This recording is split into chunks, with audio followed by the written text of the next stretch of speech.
And I've never actually recorded one of my freshman or sophomore or junior theory classes. What I do often record is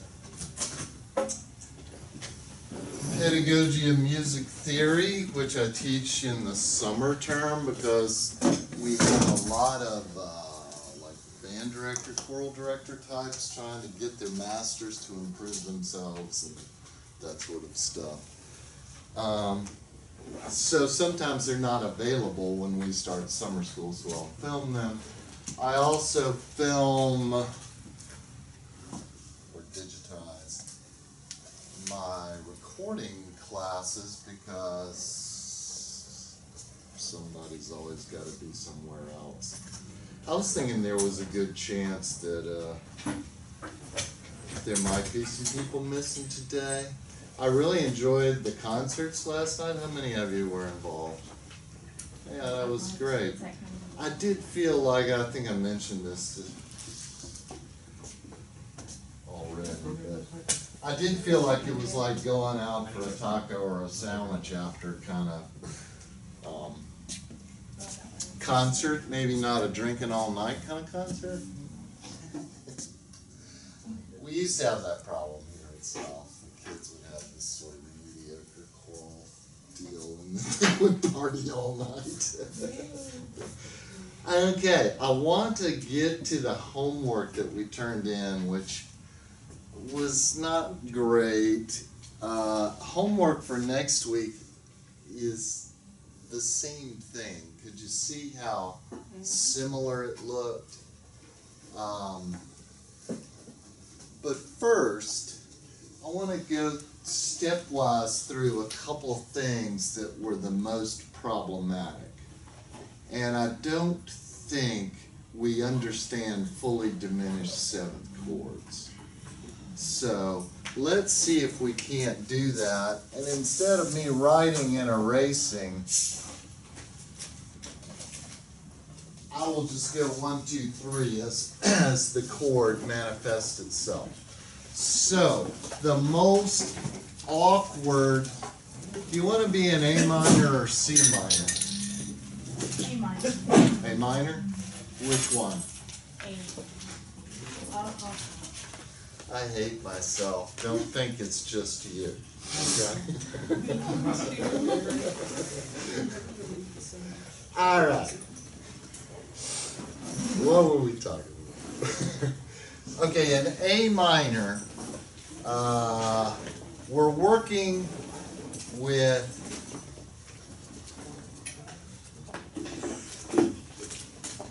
this chord, right? That would be a root position 7/7 chord. Those are the notes, okay? So, it doesn't matter what the inversion is, the rules are the same. Now let's take the first inversion that you might come to, which isn't an inversion, it's root position. Okay? So, if I spell this chord like this, I clearly have two diminished fifths located in the chord, right? Do we see this? What are the diminished fifths? This is a diminished fifth. This is a diminished fifth. Everybody know what that sign means, yes? Refer to the earlier videos if you don't.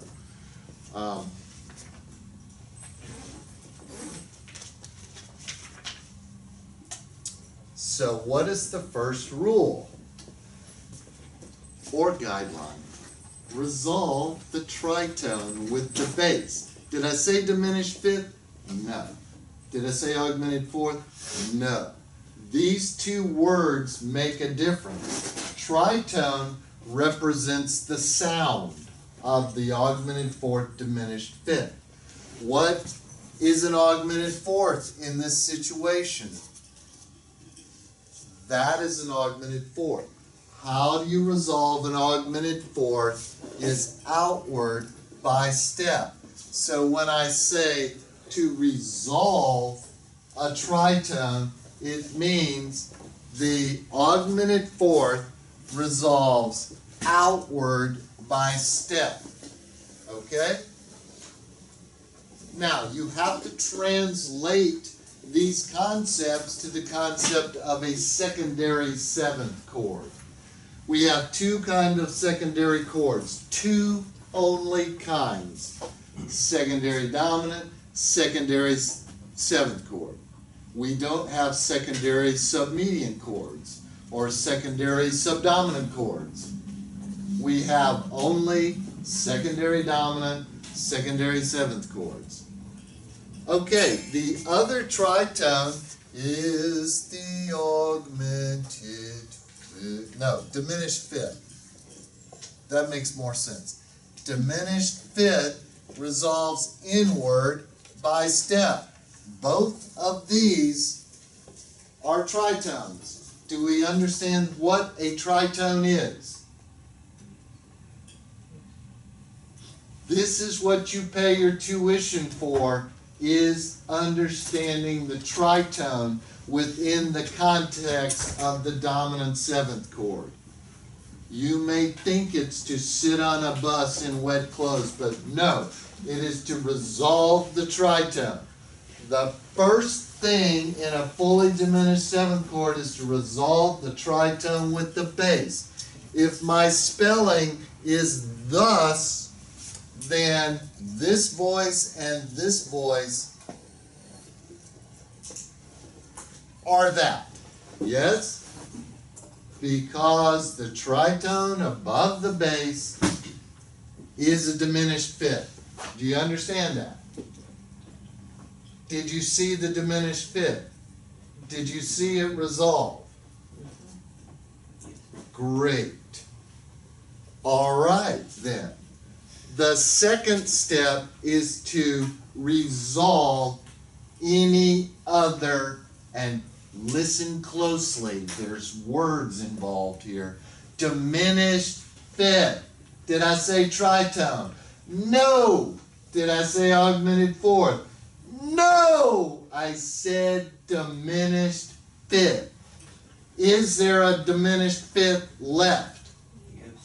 So we got to resolve it inward by step.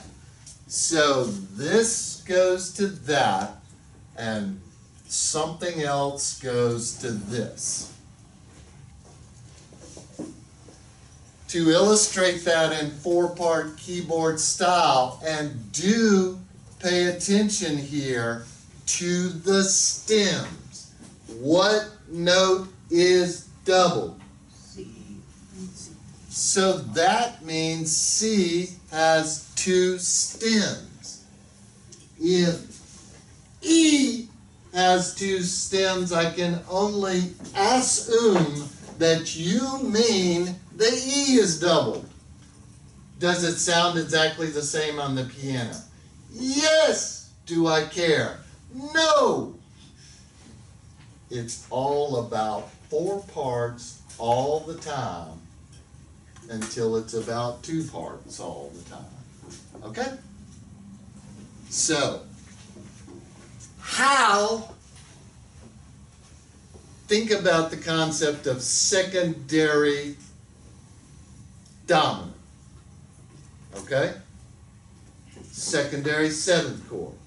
Pretend I was now in the key of D minor. Alright? And I was resolving 7 to 5.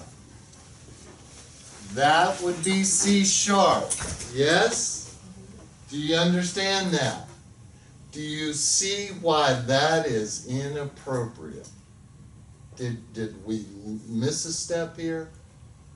What I did was quick-o change-o, switched keys to the key of D minor. Now, that is a secondary fully diminished seventh chord to the note, a chord of 5, which would include a C sharp in the key of D minor. Do I need to say it again? Do you understand what I'm talking about?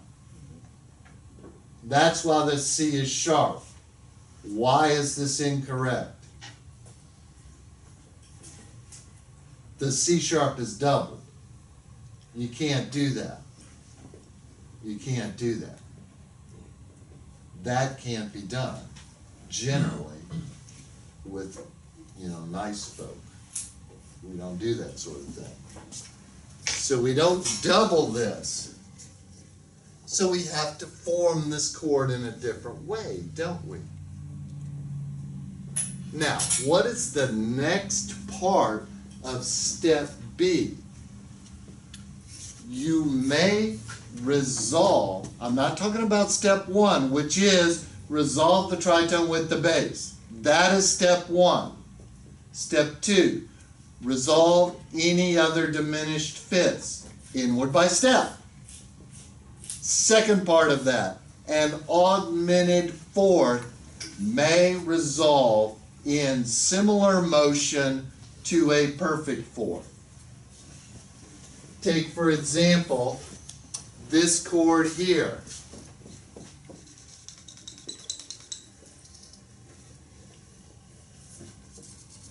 That's the tritone with the bass. Yeah. What if I didn't have another diminished fifth? I just had an augmented fourth. So this little piggy goes to the market there, or some other metaphor. And this D goes to the C. Okay? Now, we may resolve. It's not really a resolution. We may move the augmented fourth. Do we see this right here? Do we see that as an augmented fourth?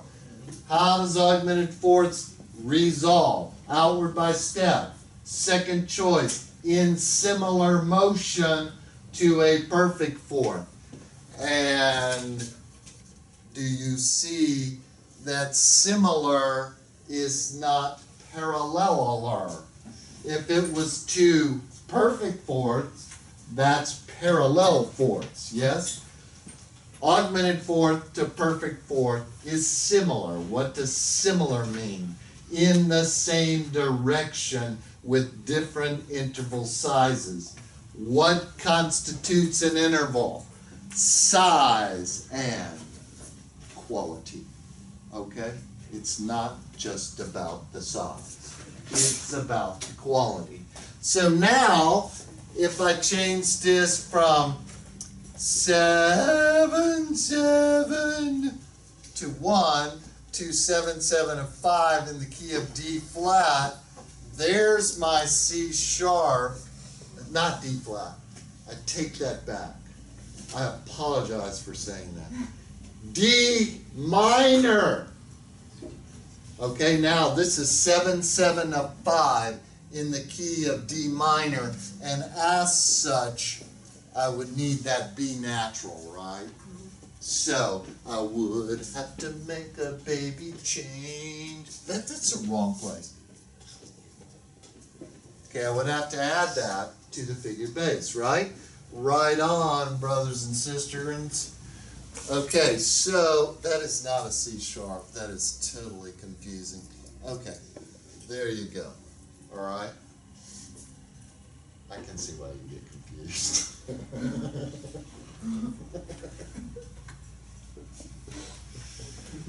Did anybody understand anything? All we've done is root position, right? We've done root position 7, 7 chords. They're going to come up for the rest of the year. You're going to have fully diminished seventh chords and secondary fully diminished seventh chords the rest of the year. It's better if you have a choice to spell it as a diminished fifth and augmented fourth. You have more choices. Okay? this totally relates to your homework, which you're about to get back. All right? Now, quickly, before we go to that, I would like to explain the Neapolitan sixth chord and the augmented sixth chords again. What key would you like to be in? It must be a minor key because they are derived from the minor key. The spelling is the same in the major or the minor. Okay? So you got to fix your figured bass if you're in the major key, right? Neapolitan is still a first inversion major triad, yes? In the major or minor. The augmented sixth chords are exactly the same in the major or the minor mode. It's just what accidentals need to be added in the major mode. Yes? Yes? Okay. What key? A minor or C minor? All right, C minor.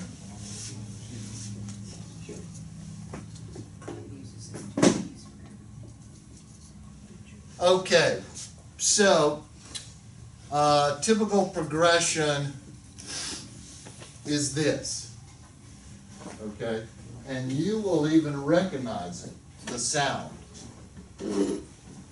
Are we ready to rock? Recognize that? So that could be 1, 4, 5.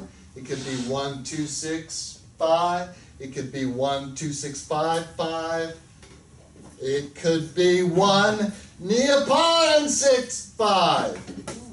Okay? So, if the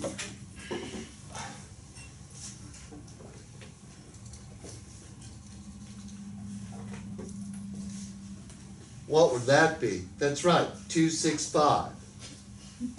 Okay? So there's a good one. That's 2, 6, 5. That's half diminished, and it goes to 5. How does it go to 5? It goes like this. Boom, shakalaka. Okay? All right, what else could go in that place? How about,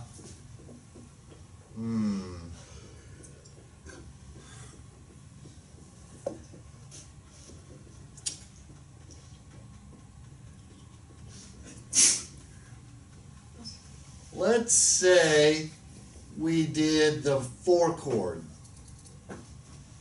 That seems legit. Yeah? Except for the figured bass and the Roman numeral. Let's just do that. Okay? Now, how does this differ from the Neapolitan? It's only that voice there, isn't it? So, the 4 chord is, if you inserted 4 right in between these 2 chords, the D flat is a neighbor note, a chromatic neighbor note to C. In the context of the 4 chord. So you may be wondering, well, just what does that sound like? Okay, 1, 4. Did you hear the neighbor? We'll do it again.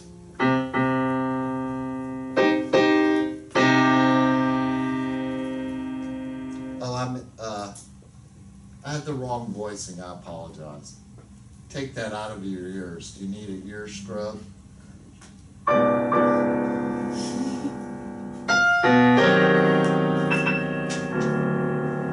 Right.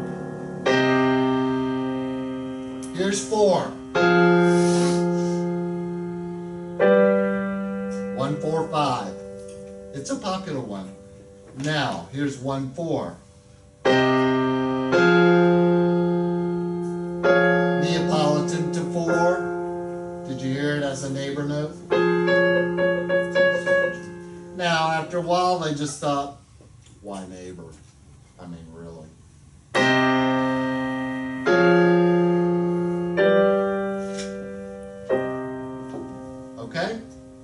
the derivation of the Neapolitan sixth chord. How to handle a Neapolitan person? Well, you think of what is tonic? The central tone of a key. In this case, C. What is 2? D. What is not 2 but flat 2? D flat. Can you spell a major triad on D flat? Can you put it in first inversion and double the bass note? Flat 2, first inversion, double the bass. Is that a helpful little morsel or cookie? I had some vegan vanilla cream filled cookies, and at the bottom end of the stack, no cream fill, just cookie. It was quite good, and it didn't send me into complete sugar shock, which is a good kind of shock, really, as opposed to electrical shock. Have you noticed, because this is an electrical instrument, I never play it when there's standing water? And that's the first key to studio work. Don't hook things up in standing water. Okay, next thing would be the augmented sixth chords. All right, looking at the same thing, let's pretend that it's a big flat, isn't it? Okay, let's pretend that now we got to what we call a 4/6 chord. Can you see the 4/6 chord? Now, how could we write that? Well, let me count the ways. But let's say for ease, we just double the C there, all right? Do you mind? Oh, gee. Something's missing here. Okay. And our resolution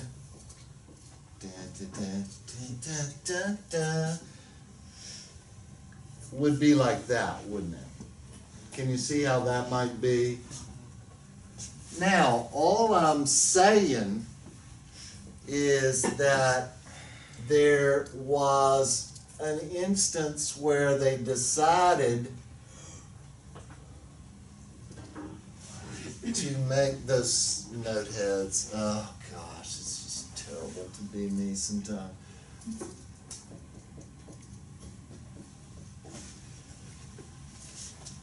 That passing, chromatic passing note, right? Okay.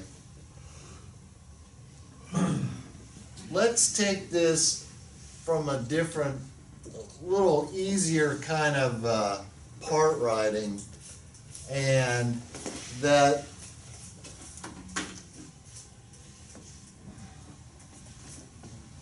here's my C chord.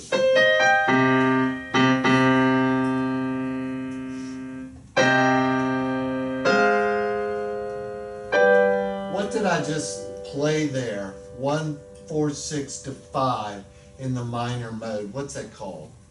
Pretend it was a cadence. Pretend it was a Phrygian half cadence. Okay, do you see how that works? That's Phrygian half cadence. So let's add that passing note to the F on top. Right then it becomes a what? Italian sixth chord. Did anybody know that besides those who did? It still goes to 5, so after a while they just decided not to do it that way. Oh, David.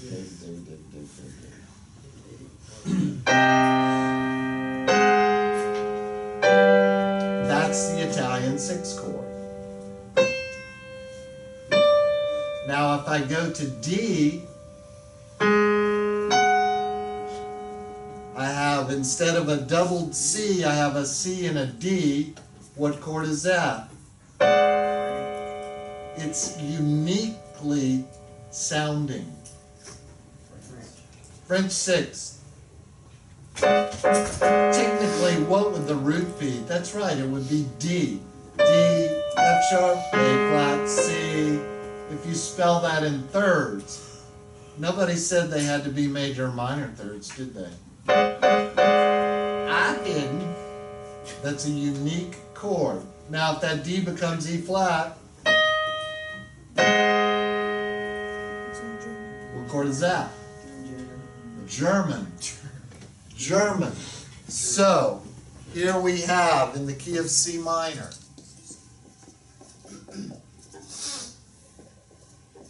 Notice the stemming. Italian.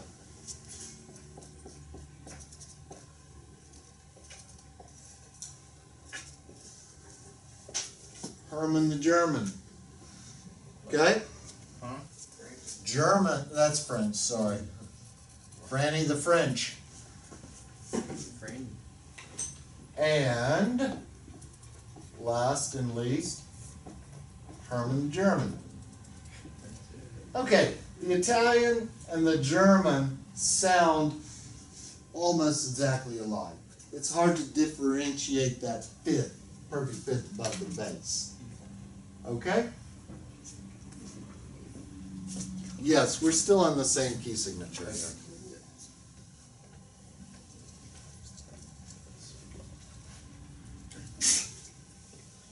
Okay, now these can easily go to 5.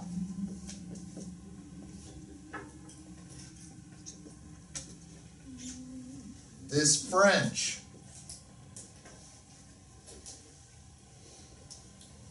also can go to 5. The German may not go directly to 5. It must sustain these two notes through 1/6/4, the cadential 6/4, and then to 5. Otherwise, the E flat and the A flat would form perfect fifths, and moving perfect fifths are not acknowledged as being correct. Okay, let's hand out the papers. I think all of the part writing I graded myself personally. Elizabeth did the top line and the last line, which we also did in class, right?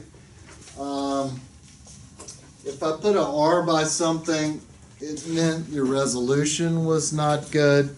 If I put an S by it, it meant the spelling was not good. If I didn't put either, I just forgot to do that. But there's the problem. It's either the part of the spelling or the resolution. We're still not allowed to do parallel fifths and octaves. You need to look into that.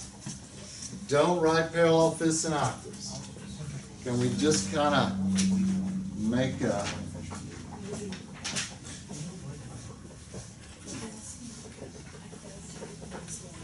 Where's Kyle? Where's Michael? Where's Hannah?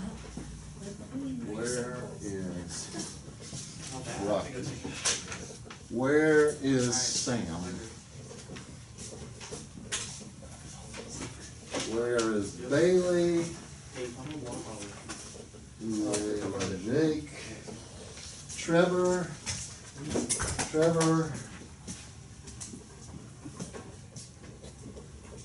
Jay? Christian?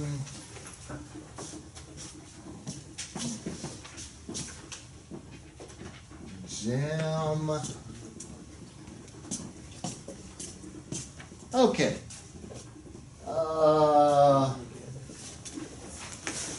Let's make sure we can do this for next week. So let's do this. I will take the better of your two scores between this week and next week, or I'll take them both if that seems advantageous to you. Okay? I realize that part of my homework that I give you teaches me certain things. Okay? Like, maybe I should have gone over that or something like that. I don't know. Now, again, I've gone to this rodeo every year for years and years and years, so I didn't write these papers like Thursday. I've written them years and years ago, and I revise them a little bit every year.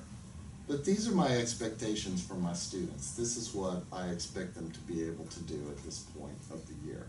If we're not quite there, let's blame your parents. You want to? That's the go-to for college students, and it's really the fact of the matter. It probably is their fault. If only they had been different people. Okay, what are we going to do is the first one. Is that in F minor? Now, herein lies the question of what I really want to get across today. It's this. What do you do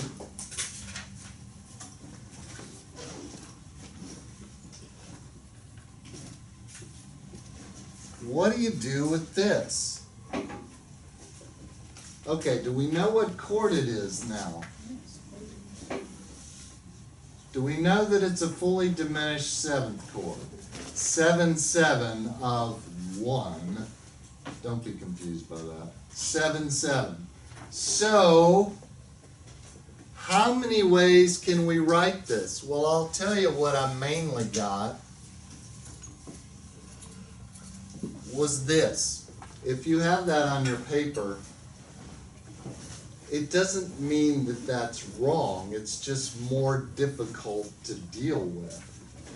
Okay? Now, I have moved a perfect fifth to a diminished fifth, haven't I? That is okay. Diminished fifth to perfect fifth, although it does happen, it's not going to happen here. Okay?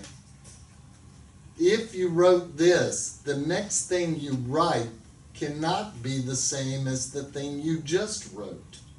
Does that make sense? You cannot come back from whence you came, because then you have not satisfied the qualifications of the fully diminished seventh chord. So, if we satisfy the qualifications of the fully diminished seventh chord, B flat's going to go to A flat, right? Where is G going to?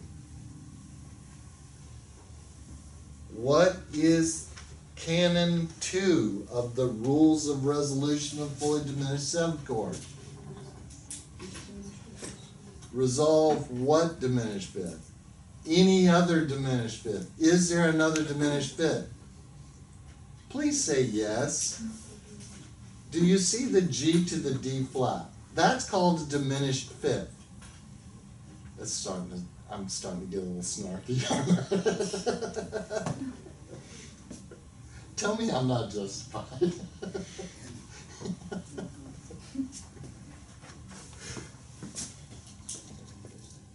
Is that correct? Say yes. Yes. So I've doubled the third above the bass. That's correct. That's the correct thing. But what if I did something? I could have done something else. I really could have. What else could I have done? I could have, and I've got all of these keys written out, by the way. You don't care. That's fine. What if I did, this is again measure 1. starting here in the right octave.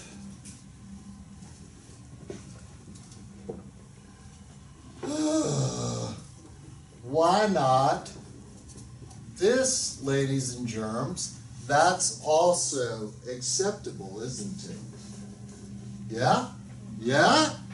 All right. Now, if I did that, I am allowed to do that. Now I have a more traditionally doubled root kind of a doohickey. Double root, third, fifth, right? Okay, do you see why I did that? The augmented fourth resolved in similar motion to the perfect fourth. Okay, do you see the difference in these two things? Now, if I continue here, and I will, the next chord has got to be 5, 7. Okay. If I'm here, this is one direction I took.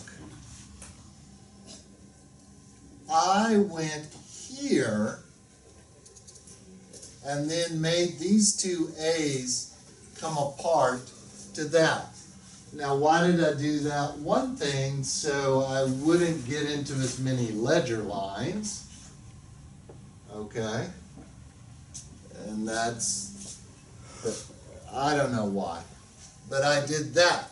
I could have also, if I were here, could have done a variety of things, but most likely that. And then I would get a bunch of ledger lines, right? Okay, resolving here is resolving to deception, right? And this is a super easy deceptive thing when you have the leading tone in the soprano. Isn't that nice? A double the tonic, blah, blah, blah. Everybody understands that? Yes? Yeah. Now, what is the difference? That's a bad question. When I part write, I look at every note against every note every time. Okay? So I am not writing vertical structures, I'm writing horizontal lines that form vertical structures. Did anyone hear what I said there? I am writing horizontal lines that form vertical structures. I am not filling out abstract triads and chords on the page. I am doing what? Basic voice leading patterns in 4-part keyboard style. This is what you need to do. Okay? Every note against every note. And then, miraculously, you won't write parallel fifths and augmented seconds and all of the things you know that are wrong. Okay.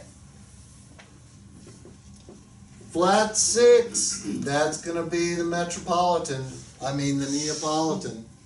Yes? All right. So my chord is G flat, B flat, D flat.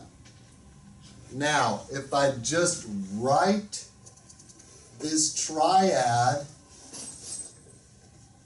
courtesy accident over there. I write the major triad above the first inverted bass. That's the normal spelling in the Neapolitan 6 chord. Do I have any part writing faux pas? Not really. But what about the parallel thirds? Well, you can have parallel thirds. Okay? We knew that, right? Parallel fifths and octaves are the problem. Next.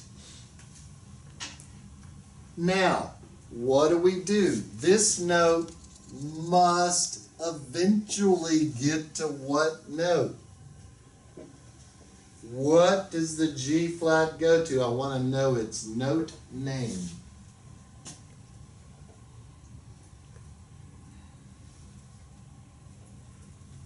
blue? Is it blue? As an E natural? That's right. That's more like the junior theory class. Right, what note is it? Is it blue?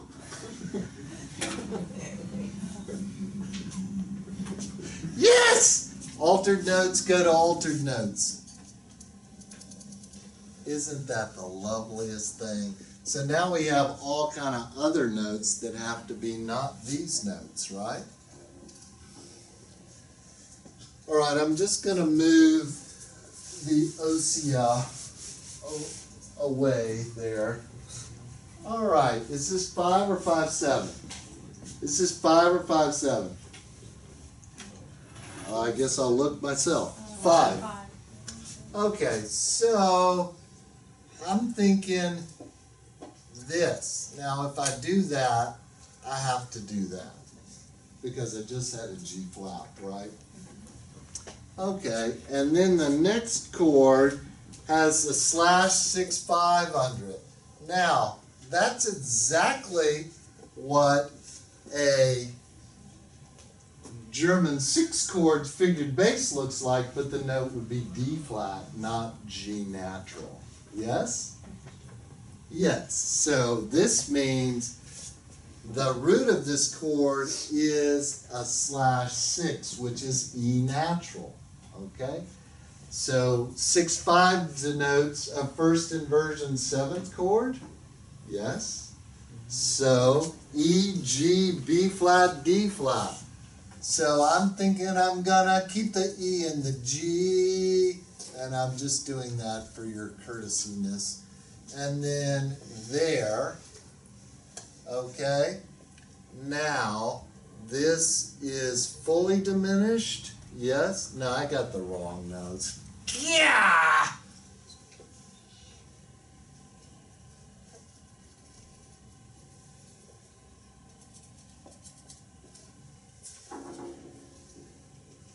I apologize for that. And now we don't need the courtesy G natural, do we? I'm really, really sorry about that. I hope that didn't really set you back too far. Now, regardless of the inversion, I still resolve fully diminished 7th chords the same way, don't I? I do. So what's the tritone with the bass? Well, that's that. So I'm coming to first inversion there, aren't I? Boom, shakalaka, right? Now, any other demented fifth, I've got to resolve inward by step. Do I have a diminished fifth? I do. I swear I do. So now I've doubled my third above the bass, but there's no problem with that.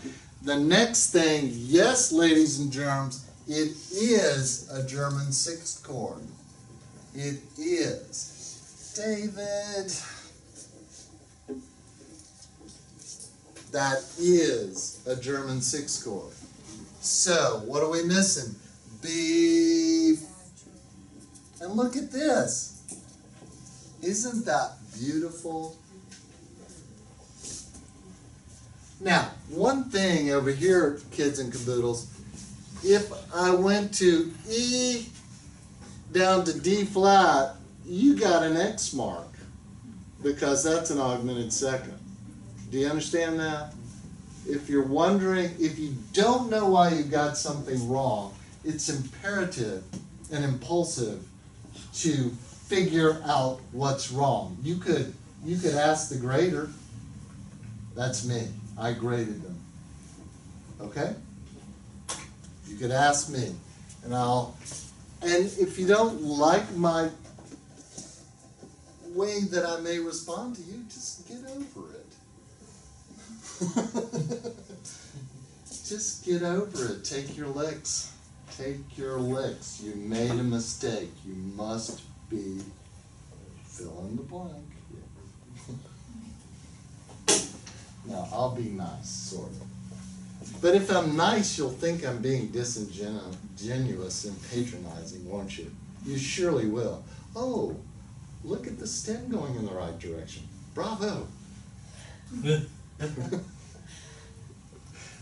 Now, we've got to go to cadential 6/4, don't we? And look how beautiful that is. Contrary motion to the octave. Yes! Yes! And then 6/4 to 5/3. So,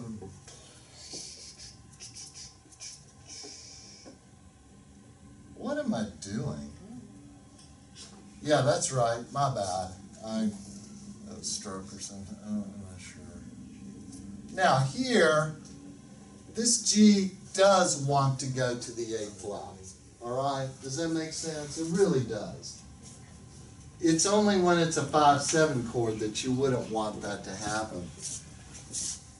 And I think you should all be rewarded by hearing your professor perform your part writing on the wonderful Yamaha Arias YVP 142.